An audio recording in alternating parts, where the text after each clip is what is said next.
ప్రభుత్వం వచ్చి 17వ తారీఖు 100 రోజులు పూర్తవుతుంది. 100 రోజుల్లో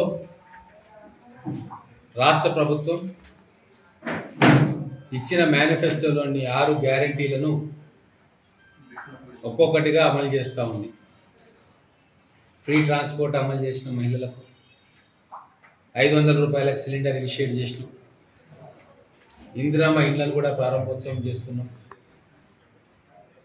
10 లక్షల రూపాయల ఆరోగ్యశ్రీ కూడా ఉత్తర్వులు ఇచ్చిన హాస్పిటల్స్లో ఎన్రోల్మెంట్ జరుగుతూ ఉంది. స్కీమ్లో ఉద్యోగాలు ఇస్తామని చెప్పినాం. ఆల్రెడీ 30,000 ఉద్యోగాలు ఇచ్చినాం. నోటిఫికేషన్స్ ఇస్తా ఉన్నాం. ఇంకో 30,000 ఉద్యోగాలకు నోటిఫికేషన్స్ ఇచ్చినాము, కొన్ని ఇవ్వబోతా ఉన్నాం. తెలంగాణలో స్వేచ్ఛాయుతమైన ప్రజా పరిపాలన కొనసాగుతుందని హామీ ఇచ్చినాం. స్వేచ్ఛగా అపోజిషన్ పార్టీలు సైతం తమ కార్యక్రమాలు ఎటువంటి నిర్బంధం లేకుండా చేసుకుంటున్నారు. ధర్నాలు చేసేవాళ్ళు ధర్నాలు చేస్తున్నారు, ప్రెస్ మీట్ పెట్టేవాళ్ళు ప్రెస్ మీట్ పెడుతున్నారు, ప్రభుత్వాన్ని ప్రశ్నించేటోళ్ళు ప్రశ్నిస్తున్నారు. ఎటువంటి నిర్బంధం లేదు. ఇక్కడ మహబూబ్ నగర్లో కూడా ఈ 100 రోజుల్లో చాలా కార్యక్రమాలకు పునాది పడ్డది. ముఖ్యంగా మహబూబ్ నగర్ జిల్లాను, నియోజకవర్గాన్ని ఎడ్యుకేషనల్ హబ్గా తీర్చిదిద్దాలి. మన విద్యార్థులకు నాణ్యమైన విద్యను లోకల్గానే అందించాలనే ఒక సంకల్పంతో చాలా విషయాల్లో మేము పునాది వేసుకున్నాం. ఇప్పుడు 100 రోజుల్లో 100 రోజులు చాలా తక్కువ సమయం ఒక పరిపాలనలో, కానీ భవిష్యత్తు కోసం ఈ 100 రోజుల్లో మీ ఎమ్మెల్యేగా నేను, మా ప్రభుత్వం సరైన నిర్ణయాలు తీసుకొని సరైన పంతాలోనే పోతున్నాం. మొదటగా మన పాలమూరు యూనివర్సిటీకి దేశవ్యాప్తంగా ఖ్యాతి తీసుకురావడానికి, ఇన్ఫ్రాస్ట్రక్చర్ను నెక్స్ట్ లెవెల్కు తీసుకుపోవడానికి 100 కోట్ల రూపాయలను మనం రూసా నిధుల కింద శాంక్షన్ చేయించుకున్నాం. అది చాలా పెద్ద అచీవ్మెంట్. అలాగే ఏటా 10,000 మంది విద్యార్థులు మహబూబ్ నగర్ నుంచి బయటికి పోయి ఇంజనీరింగ్, మిగతా మెడిసిన్ కోర్సులు చేస్తూ ఉంటారు. వాళ్ళ కోసం యూనివర్సిటీలో ఒక ఇంజనీరింగ్ కాలేజు, తర్వాత ఒక లా కాలేజు పెట్టాలని చెప్పి ప్రపోజల్ పెట్టి ముఖ్యమంత్రి గారితో ఓకే చేయించుకున్నాం. మహబూబ్ నగర్ సభలో ప్రకటించేది ఉండే, కానీ కోడ్ వస్తుందని చెప్పి నేను ప్రకటించలేదు. 100% కోడ్ ఎన్నికైన తర్వాత వారం 10 రోజుల్లో వీటికి సంబంధించిన అధికారికమైన ఉత్తర్వులు వస్తాయి. ఆల్రెడీ ఇనిషియేషన్ చేసిండ్రు. ప్రిన్సిపల్ సెక్రటరీ గారు యూనివర్సిటీకి లెటర్ రాసి ఏఐసిటికి అప్లై చేసుకోవాలి, కావాల్సినవన్నీ చేయమని చెప్పి ఆల్రెడీ అధికారికంగా ఇంటర్నల్ కమ్యూనికేషన్లో నోట్ ఇచ్చిండు. అది మీకు ఇస్తా ఫోటోగ్రాఫ్. అలాగే మహబూబ్ నగర్ను స్కిల్ డెవలప్మెంట్ సెంటర్గా చేస్తామని చెప్పి మేము మాటిచ్చినాం. 100 రోజుల్లోనే తెలంగాణలో మా ప్రభుత్వం వచ్చిన తర్వాత రెండో స్కిల్ డెవలప్మెంట్ సెంటర్ మనం మహబూబ్ నగర్లో పెట్టుకుంటున్నాం. దానికి అనుమతులు వచ్చినాయి. స్థలం కూడా టెంపరీగా చూస్తూ ఉన్నాం. ఇంకొక 3 వారాలలో లేదా 4 వారాలలో మహబూబ్ నగర్లో స్కిల్ డెవలప్మెంట్ సెంటర్ స్టార్ట్ అవుతుంది. మొదలు ప్రైవేట్ భవనంలో స్టార్ట్ అవుతుంది. తర్వాత నెక్స్ట్ అకాడమిక్ ఇయర్లో ఒక మంచి భవనాన్ని నగరం నడిగొట్టున దానికి కేటాయించబోతా ఉన్నాం. 2-3 స్థలాలు ఐడెంటిఫై చేసినాం. కలెక్టర్ గారికి, గవర్నమెంట్కు పర్మిషన్స్ కోసం లెటర్ రాసి శాంక్షన్ చేసి ఆ స్కిల్ డెవలప్మెంట్ సెంటర్ అనేది మొత్తం మహబూబ్ నగర్ చుట్టుముట్టు ఉన్న ప్రతి ఒక్క చదువుకునే విద్యార్థి కూడా బయటి ప్రపంచంలో ఉద్యోగం చేయడానికి వెళ్తున్నప్పుడు అన్ని విధాలుగా వాళ్ళని సుశిక్షితులను చేసి వాళ్ళకు కావాల్సిన ట్రైనింగ్ వాళ్ళకి ఇప్పించి బయట పోటీ ప్రపంచంలో నిలదొక్కుని ఉద్యోగాలు చేసుకునే విధంగా మేమందరం కూడా వారికి ఆ స్కిల్ ట్రైనింగ్ చేసే ఏర్పాటు చేస్తాం. అలాగే ఎన్నో ఏళ్ల నుంచి మహబూబ్ నగర్లో ఒక కోరిక, హిందువులు కావచ్చు, ముస్లింలు కావచ్చు, క్రైస్తవులు కావచ్చు, శ్మశాన వాటికకు సరిగ్గా స్థలం కేటాయించలేదు అని చెప్పి అడిగారు. కాబట్టి స్పెషల్ ఫోకస్ తీసుకొని ప్రభుత్వ యంత్రాంగంతో మాట్లాడి మౌలాలీగుట్ట దగ్గర 5 ఎకరాలు మైనార్టీ సోదరులకు, 5 ఎకరాలు హిందువులకు, 5 ఎకరాలు క్రిస్టియన్లకు కేటాయించి ఆ ఇన్ఫ్రాస్ట్రక్చర్ కూడా దానికి అప్రోచ్ రోడ్డు ఒక 3 కిలోమీటర్ల రోడ్ అవసరం ఉంటుంది రెండు వైపుల నుంచి సిటీకి. ఎనుగొండ వైపు నుంచి ఒకటి, తిమ్మసానిపల్లి దగ్గర నుంచి ఇంకొకటి, 2 రోడ్లు కూడా ఆ గుట్టకు వచ్చేటట్టుగా చేసి 2 వాహనాలను కూడా నేను HDF నుంచి ఇస్తున్నా. అవి పెట్టినాము. ఈ కోడ్ అయిపోయిన లోపల మనకు ఆ వాహనాలు కూడా సిద్ధంగా ఉంటాయి. భవిష్యత్తులో ఇంకా ఎకరాలు కావాలన్నా కూడా అక్కడ స్పేస్ ఉంది. ఇక మనకు ఎక్కడ సమాధి చేయాలి, ఎక్కడ కూర్చాలి అనే బాధ లేకుండా వచ్చే 20-25 సంవత్సరాలకు శాశ్వతమైన పరిష్కారం మనము వెతికినాం. అలాగే ఉర్దూ గారి కోసం ఎన్నో నుంచి తిప్పలు పడతా ఉన్నాం.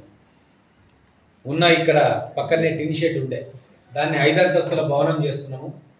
15 కోట్ల రూపాయల ఎస్టిమేట్ తోటి 5 ఫ్లోర్లతోటి మన మైనార్టీ సోదరులు హజ్కి పోవడానికి ఉన్న ఏర్పాట్లు, అక్కడ సాంస్కృతిక కార్యక్రమాల కోసం కానీ, లైబ్రరీ కోసం కానీ, లేదు బయటి ప్రాంతాల నుంచి వస్తే అక్కడ సేద తీయడానికి రూమ్స్ కానీ, ఇవన్నీ కూడా ఒక మాస్టర్ ప్లాన్ తోటి 5 అంతస్తుల భవనాన్ని నిర్మాణం చేసుకోవడానికి 15 కోట్ల రూపాయలు ముఖ్యమంత్రి గారు సమ్మతం చెప్పింది. అలాగే షాదీ ఖానా ఎప్పటి నుంచో కోరుకుంటున్నాం. ఇక్కడ తిరుమల తిరుపతి దేవస్థానంలో హిందువుల సాంస్కృతిక కార్యక్రమాలు జరుగుతాయి.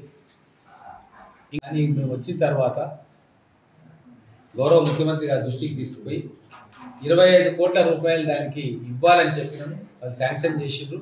ఒక 2-3 లొకేషన్స్ కలెక్టర్ గారు ఐడెంటిఫై చేస్తారు. అది పట్టణంలోనే ఉంటుంది, ఎక్కడో ఊరికి విసేసినట్టు ఉండదు. ఏదైనా ఒక కార్యక్రమం చేస్తే పేరు కోసమో పేపర్లో రాయించడానికినే ఎన్ఎం శ్రీనివాసరెడ్డి చేయడు. ఆ కార్యక్రమం చేయడం వల్ల ప్రజలకు ఉపయోగపడాలా, ప్రజలు దాన్ని అందుబాటులో ఉంచి ప్రజలు దాన్ని వాడుకోవాలన్నదే ఉంటుంది తప్ప అలవి కాని ప్రామిసులు చేసి కాగితాలు చూపించి మర్చిపోవడం అనేది మా ప్రభుత్వానికి అలవాట్లేదు, నాకు అలవాట్లేదు. అందుకే కాంక్రీట్ ప్లాన్ తోటి ఆ సమ్మతి తీసుకున్న తర్వాతే ఇది కలెక్టర్ గారు అఫీషియల్గా రాసిన నోటు దాన్ని కాపీ చేసి మేము ఇస్తాం శతకం లేకుండా. తర్వాత వృత్తి విద్య, సాంకేతిక విద్యకు మన మహబూబ్ నగర్ పిల్లలకు మంచి విద్యను అందుబాటులోకి తీసుకురావాలని చెప్పి మనకున్న 2 ITI కాలేజీలకు ఒక్కొక్క కాలేజీకు 3.87 crores శాంక్షన్ చేయించి వాళ్ళ ల్యాబ్స్ కానీ ఇన్ఫ్రాస్ట్రక్చర్ కానీ ఇంప్రూవ్ చేసుకోవడానికి 2 కాలేజీలకు 3.87 crores ఒక్కొక్కటి అంటే 7.75 crores మంజూరు చేసినాం. టెండర్ కూడా చేసినాం. ఈ కోడ్ అయిపోయినాక కన్స్ట్రక్షన్ స్టార్ట్ అయింది. తర్వాత స్కిల్ డెవలప్మెంట్ సెంటర్ మనకు వచ్చింది. దాంతోపాటు 20 కోట్ల రూపాయలు ఆ సెంటర్ కట్టుకోవడానికి కూడా మన బహిరంగ సభలో కోమటిరెడ్డి వెంకటరెడ్డి గారు మాట్లాడారు, కానీ ప్రస్తుతాన్ని క్యాచ్ చేయలే. Skill development centre national academy of కన్స్ట్రక్షన్లో ఉన్న నిధుల నుంచి స్కిల్ డెవలప్మెంట్ సెంటర్ను మహబూబ్ నగర్ నడిబొడ్డున కట్టబోతా ఉన్నాం. 20 కోట్ల రూపాయలు దానికి కేటాయించింది మంత్రి గారు. దానికి కావాల్సిన డాక్యుమెంటేషన్ కూడా తయారవుతాం. తర్వాత మహబూబ్ నగర్లో డ్రైనేజ్ పరిస్థితి ఎట్లుందో అందరికీ తెలుసు. అమృత్ స్కీమ్ కింద కేంద్ర ప్రభుత్వము, రాష్ట్ర ప్రభుత్వం 30% షేర్ రాష్ట్ర ప్రభుత్వము, 70% షేర్ కేంద్ర ప్రభుత్వం. ఈ సెంట్రల్ స్కీమ్స్ పూర్తిగా ఉపయోగించుకోవడంలో బీఆర్ఎస్ ప్రభుత్వము విఫలమైపోయింది. కాబట్టి గౌరవ ముఖ్యమంత్రి గారి ఆదేశాలతోటి ఎక్కడెక్కడైతే మ్యాచింగ్ గ్రాంట్ రాష్ట్రం ఇవ్వాలనో వాటన్నిటిని కూడా మేము తూచా తప్పకుండా ఇస్తాం. కేంద్రం నుంచి వచ్చే ప్రతి రూపాయిని కూడా తీసుకొచ్చి సద్వినియోగం చేస్తాం. ఆ క్రమంలో భాగంగానే డ్రైనేజ్ వ్యవస్థకు, ఎస్టీపీకి, డ్రైనేజ్ నెట్వర్క్ కోసం 216 కోట్ల రూపాయలు పాతది కదా సార్ 276 crores దాని టెండర్ లేదు, టెండర్ అయిపోయింది, రెడీగా ఉన్నాయి, అది కాయిదాల మీద ఉన్నాయి, గ్రౌండింగ్ అవుతుంది. 266 crores కానీ వచ్చేది 216 crores. టెండర్ అయిపోయింది. యాక్చువల్గా పాత నామ్స్ ప్రకారంగా అది ఎలిజిబుల్ కాదు. మళ్ళీ దాన్ని రీప్రాసెసింగ్ చేసి మళ్ళీ పంపించి టెండరింగ్ పెట్టించి ఆ టెండర్ కూడా అయిపోయింది. Sewerage treatment, sewerage network, interception and diversion structures 266.8 crores.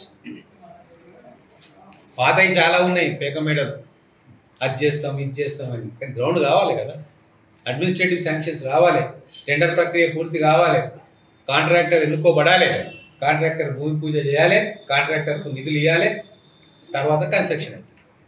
మాటలు చెప్పడం చాలా ఈజీ, కానీ దాన్ని చేతుల్లోకి తీసుకురావడం చాలా కష్టం. కాంగ్రెస్ ప్రభుత్వం ఆ పని చేయబోతామని చేస్తుంది.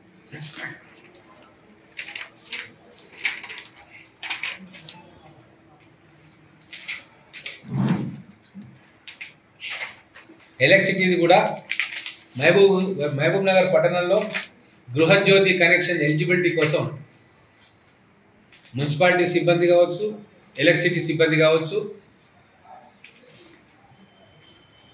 మహబూబ్ నగర్ రూరల్ మండలంలో 24,000 మంది డొమెస్టిక్ కన్జ్యూమర్స్ ఉంటే 14,000 మంది ఎలిజిబుల్ అయ్యారు. రఫ్ ఫిగర్ చెప్తున్నాను. దాంట్లో ప్రూఫ్స్ ఉన్న వాళ్ళు 10,000 మంది. సో ఆ 10,000 మందికి మహబూబ్ నగర్ మండలంలో రేపు ఈ ఎలక్షన్ కోడ్ అయిపోయిన తర్వాత 0 బిల్ వస్తుంది. వాళ్లకు మేము ఇచ్చిన గ్యారంటీ అప్లై అవుతుంది. అన్వాడ మండలంలో 10,000 హౌస్ హోల్డ్స్ ఉంటే 9,300 ఎలిజిబుల్ ఉన్నాయి. దాంట్లో డాక్యుమెంటేషన్ పూర్తిగా అయి శాంక్షన్ అయినాయి దాదాపు 7,000. ఈ 7,000 ఇళ్లకు ఎలక్షన్ కోడ్ అయిపోయిన తర్వాత వచ్చే మీటర్ బిల్ ఏదైతే ఉంటుందో అది 0 బిల్ వస్తుంది. మున్సిపాలిటీ విషయానికి వస్తే డొమెస్టిక్ కన్జ్యూమర్స్ ఇప్పుడు మున్సిపాలిటీలో 71,000 డొమెస్టిక్ కన్జ్యూమర్స్. దాంట్లో ప్రజాపాలనలో అప్లికేషన్స్ ఇచ్చిన వాళ్ళు 23,000 మంది ఇస్తే దాంట్లో మన అధికారులు ఇప్పటివరకు చేసిన తనిఖీల్లో 14,662 మంది ఎలిజిబుల్ అని తేలింది. ఇంకా కొంతమందికి అప్లోడ్ చేసేది. ఎలిజిబుల్ కన్జ్యూమర్ ప్రతి ఒక్కరికి కూడా గృహజ్యోతి స్కీము మా ప్రభుత్వం ఏదైతే సిద్ధంగా ఉంది.